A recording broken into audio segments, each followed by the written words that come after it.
ઓમ નમઃ શિવાય.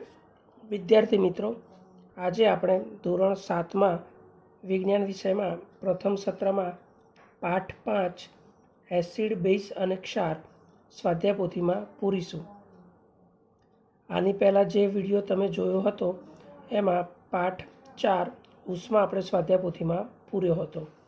આજે આપણે પાઠ 5 સ્વાધ્યાય પોથીમાં પૂરીશું. પ્રશ્ન એક વિકલ્પોનો છે. એમાં પહેલો પ્રશ્ન, નીચેના વિધાનોને ધ્યાનથી વાંચો. પહેલું વિધાન, એસિડ તથા બેઝ બધા જ સૂચકના રંગ બદલી નાખે છે. બીજું વિધાન, જો કોઈ સૂચક એસિડ માટેનું રંગ પરિવર્તન દર્શાવે તો તે બેઝ માટે રંગ પરિવર્તન દર્શાવતું નથી. ત્રીજું વિધાન, જો કોઈ સૂચક બેઝ માટે રંગ પરિવર્તન દર્શાવે તો તે એસિડ માટે રંગ પરિવર્તન દર્શાવતું નથી. છેલ્લું વિધાન, એસિડ તથા બેઝનું રંગ પરિવર્તન સૂચકના પ્રકાર પર આધારિત છે. ઉપરોક્ત વિધાનમાંથી કયું વિધાન સત્ય છે? તો તમે ચાર વિધાન જોશો તો આ વિધાન તમે જુઓ ધ્યાનથી. એસિડ તથા બેઝનું રંગ પરિવર્તન સૂચકના પ્રકાર પર આધારિત છે. એ વિધાન સત્ય છે, બાકીના વિધાન સત્ય નથી. એટલે આમાં જવાબ આવશે માત્ર છેલ્લું વિધાન સત્ય છે, એટલે કે ડી. બીજો વિકલ્પ, આમાંથી કયું એસિડ છે? તો આંબલીનું દ્રાવણ. આમાંથી કયું બેઝ છે? તો સાબુનું દ્રાવણ. આમાંથી કયું તટસ્થ છે? તો ખાંડનું દ્રાવણ. આમાંથી કયો પદાર્થ ક્ષાર છે? તો મીઠું. કયો પદાર્થ એસિડિક પદાર્થ નથી? તો ખાવાના સોડા.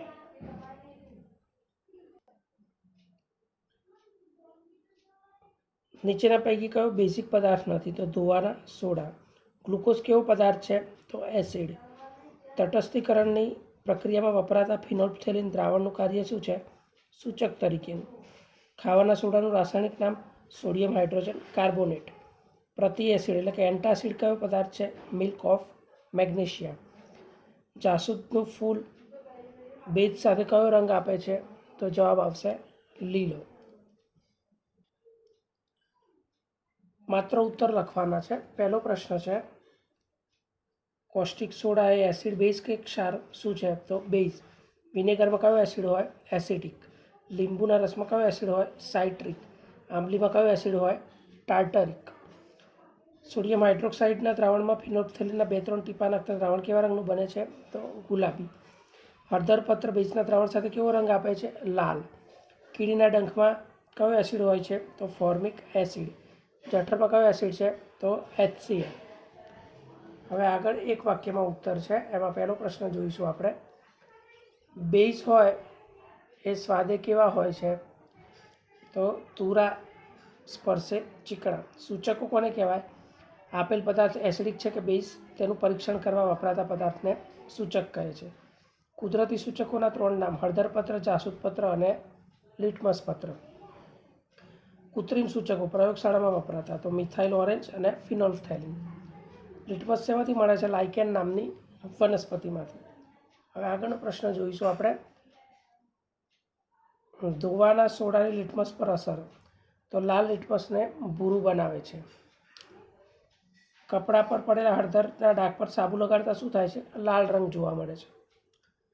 વોશિંગ સોડાનું રાસાયણિક નામ સોડિયમ કાર્બોનેટ. મીઠાનું રાસાયણિક નામ સોડિયમ ક્લોરાઇડ. મિલ્ક ઓફ મેગ્નેશિયાનું રાસાયણિક નામ મેગ્નેશિયમ હાઇડ્રોક્સાઇડ. તટસ્થીકરણની વ્યાખ્યા આપો. તો એસિડ અને બેઝ વચ્ચે રાસાયણિક પ્રક્રિયાથી ક્ષાર અને પાણી મળે છે. એસિડ અને બેઝ વચ્ચે તટસ્થીકરણની પ્રક્રિયા થવાથી કયો પદાર્થ ઉત્પન્ન થાય છે? ક્ષાર અને પાણી. હવે નીચેના પ્રશ્નોના આપણે ટૂંકમાં ઉત્તર આપવાના છે. તટસ્થીકરણની પ્રક્રિયા ઉદાહરણ આપી સમજાવો. તો એમાં આપણે તટસ્થીકરણની વ્યાખ્યા લખીશું. એસિડ અને બેઝ વચ્ચે રાસાયણિક પ્રક્રિયા થવાથી ક્ષાર અને પાણી જોવા મળે છે. આ પ્રક્રિયા તટસ્થીકરણ કહે છે. તેનું ઉદાહરણ નીચે પ્રમાણે છે. એસિડ વત્તા બેઝ ક્ષાર પાણી HClNOH gives NaCl વત્તા H2O. હવે આગળનો પ્રશ્ન, જ્યારે આપણને એસિડિટી થાય છે ત્યારે શા માટે એન્ટાસિડની ગોળી લઈએ છીએ? તો આપણા જઠરમાં HCl હોય છે. તમે પ્રકરણ 2માં શીખી ગયા છો. આપણને ખોરાકના પાચનમાં તે મદદરૂપ થાય છે, પરંતુ વધુ પડતો એસિડ જઠરને નુકસાન કરે છે. જો જઠરમાં વધુ પડતો એસિડ ભેગો થાય તો અપચો થાય. કેટલીક વખત અપચો થાય છે અને આ અપચાને દૂર કરવા માટે આપણે એન્ટાસિડની ગોળી લઈએ છીએ. આપણને કીડી કરડે ત્યારે આપણે ચામડી પરથી જગ્યાએ કેલેમાઇનનું દ્રાવણ શા માટે લગાવીએ છીએ? તો જ્યારે આપણને કીડી કરડે છે ત્યારે આપણા શરીરની ચામડીમાં ફોર્મિક એસિડ નામનું એસિડિક દ્રવ્ય દાખલ થાય છે. આ એસિડના અસરને દૂર કરવા માટે આપણે બેકિંગ સોડા અથવા કેલેમાઇન દ્રાવણને ચામડી પર ઘસવું જોઈએ, જે ઝીંક કાર્બોનેટ ધરાવતું હોય છે અને તેનાથી આપણને રાહત થાય છે. પછી આગળનો પ્રશ્ન, કારખાનામાંથી નીકળતા કચરાના પાણીમાં વહેવડાવતા પહેલાં તટસ્થ શા માટે કરવામાં આવે છે? તો ઘણી ફેક્ટરીમાંથી નીકળતો કચરો એસિડિક હોય છે. જો આવો કચરો સીધો જ પાણીમાં વહેવડાવી દેવામાં આવે તો તેના કારણે માછલી તથા બીજા પ્રાણીઓ જીવજંતુઓને નુકસાન કરે છે. આથી ફેક્ટરીમાંથી નીકળતા કચરાના અંદર બેઝ પદાર્થો ઉમેરીને તેનું તટસ્થીકરણ કરવું જોઈએ. હવે આગળનો પ્રશ્ન, ભૂરા લિટમસ પત્રને દ્રાવણમાં ડુબાડતા તે ભૂરા જ રંગનું રહે છે, તો તે દ્રાવણની પ્રકૃતિ કઈ હશે તે સમજાવો. ફરીથી, ભૂરા લિટમસ પત્રને દ્રાવણમાં ડુબાડતા તે ભૂરા રંગનું જ રહે છે, તો તે દ્રાવણની પ્રકૃતિ કઈ હશે? જે દ્રાવણમાં ભૂરા લિટમસમાં ડુબાડવામાં આવે અને લાલ રંગનું થાય તો તે દ્રાવણની પ્રકૃતિ એસિડ કહેવાય, અને ભૂરું લિટમસ ભૂરું જ રહે તો તે દ્રાવણની પ્રકૃતિ બેઝ કહેવાય. એટલે આમાં જવાબ આવશે બેઝ. એસિડના 2 ગુણધર્મો જણાવો અને તેના 3 ઉદાહરણો આપો. તો એસિડ સ્વાદે ખાટા હોય છે, તે ભૂરા લિટમસને લાલ બનાવે છે. તેનું ઉદાહરણ HCl, HNO3, H2SO4 વગેરે. બેઝના 2 ગુણધર્મો, તેના ઉદાહરણ, તે સ્વાદે તુરા હોય છે, લાલ લિટમસ પેપરને ભૂરું બનાવે છે. તેના ઉદાહરણ magnesium hydroxide, sodium hydroxide, potassium hydroxide. તટસ્થ પદાર્થ એટલે શું? ઉદાહરણ આપી સમજાવો.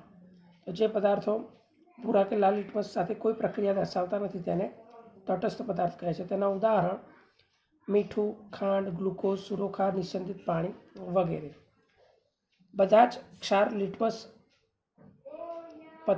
પ્રત્યે તટસ્થ હોતા નથી, સમજાવો. તો ધોવાના સોડા, ખાવાના સોડા બંને ક્ષાર છે, તેઓ પ્રબળ બેઝ છે, પરંતુ તેઓ નિર્બળ એસિડના તટસ્થીકરણથી બને છે. તેમનામાં બેઝના ગુણધર્મો હોય છે, આથી તે લાલ લિટમસ પત્રને ભૂરું બનાવે છે. આપેલું દ્રાવણ એસિડિક છે કે બેઝ તે કઈ રીતે જાણી શકાય? આપેલા દ્રાવણમાં ભૂરું લિટમસ પત્ર ડુબાડતા તે લાલ રંગનું બને તો તે દ્રાવણ એસિડિક છે તેમ કહેવાય, અને જો લાલ લિટમસ પત્ર ભૂરું બને તો તે દ્રાવણ બેઝિક છે તેમ કહેવાય. ક્ષાર એટલે શું? તેના ઉદાહરણ આપો. એસિડ અને બેઝ વચ્ચે પ્રક્રિયા થવાથી આપણને ક્ષાર મળે છે. એસિડ વત્તા બેઝ ગીવ ક્ષાર વત્તા પાણી. એના ઉદાહરણમાં મીઠું અને સુરોખાર. જમીનની માવજતમાં તટસ્થીકરણ પ્રક્રિયાનો ઉપયોગ સમજાવો. તો રાસાયણિક ખાતરનો વધુ પડતો ઉપયોગ જમીનને એસિડિક બનાવે છે. જ્યારે વધુ પડતી એસિડિક કે વધુ પડતી બેઝિક હોય ત્યારે છોડવાઓનો યોગ્ય વિકાસ થતો નથી. જ્યારે બેઝિક હોય તો તેમાં જૈવિક પદાર્થ ઉમેરવામાં આવે. જે જમીનમાં બેઝિક હોય તે જૈવિક પદાર્થો ઉમેરવામાં આવે છે. જૈવિક પદાર્થો એસિડિક મુક્ત કરે છે અને જમીનને કુદરતી રીતે તટસ્થ કરે છે. હવે તફાવત જોઈશું. એસિડ અને બેઝ. સ્વાદે ખાટા, તુરા, HCl અને NaOH એના ઉદાહરણ. એસિડ અને ક્ષાર. સ્વાદે ખાટા, સ્વાદે ખારા કે તુરા, પૂરા લિટમસને લાલ બનાવે, લિટમસ પત્ર પર કોઈ અસર દર્શાવતા નથી. હવે આપણે જોઈશું બેઝ અને ક્ષાર. તો બેઝ સ્પર્શે ચીકણા નથી. લાલ લિટમસ ભૂરું બનાવે, લિટમસ પર કોઈ અસર કરતા નથી. હવે આપણે વર્ગીકરણ જોઈશું એસિડ, બેઝ અને તટસ્થમાં. તો એસિડમાં આવશે નારંગીનો રસ, દહીં, લીંબુનો રસ, વિનેગર, આંબલીનું પાણી અને એમોનિયા. બેઝિકમાં સાબુ, baking soda, milk of magnesia, ધોવાના સોડા, ભીંજવેલો ચૂનો. તટસ્થ પદાર્થોમાં મીઠું, સુરોખાર, ગ્લુકોઝ, નિસ્યંદિત પાણી, ખાંડ વગેરે. હવે ખરા ખોટા જોઈશું. ખરા ખોટાની અંદર તમે જુઓ, પહેલું બીજું વિધાન ખોટું, ત્રીજું ચોથું પાંચમું છઠ્ઠું સાચું, સાતમું ખોટું અને છેલ્લા 2 સાચા. પછી બીજા ખરા ખોટા જોઈશું. 10, 11, 12. 10મું છે એ વિદ્યાર્થી મિત્રો સાચું, 11મું ખોટું અને 12મું સાચું.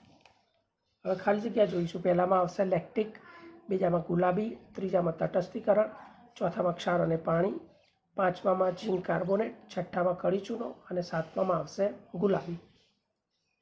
હવે આગળ વિદ્યાર્થી મિત્રો પ્રયોગ આવે છે, તો આ પ્રયોગ આપણે શીખી ગયા છીએ એટલે અહીંયા ફરીથી હું સમજાવતો નથી.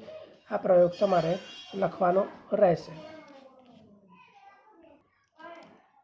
અને પ્રવૃત્તિમાં પણ પ્રયોગ જ છે વિદ્યાર્થી મિત્રો, એ પણ આપણે આ પાઠની અંદર તમને આગળ જે વિડીયો મોકલ્યા હતા એમાં તમે શીખેલા છો. એટલે આ બધી પ્રવૃત્તિ છે એ તમારે લખવાની રહેશે અને PDF ફાઇલમાં. અહીંયા વિદ્યાર્થી મિત્રો આપણે આ પાઠ પૂર્ણ કરીએ છીએ. ઓમ નમઃ શિવાય.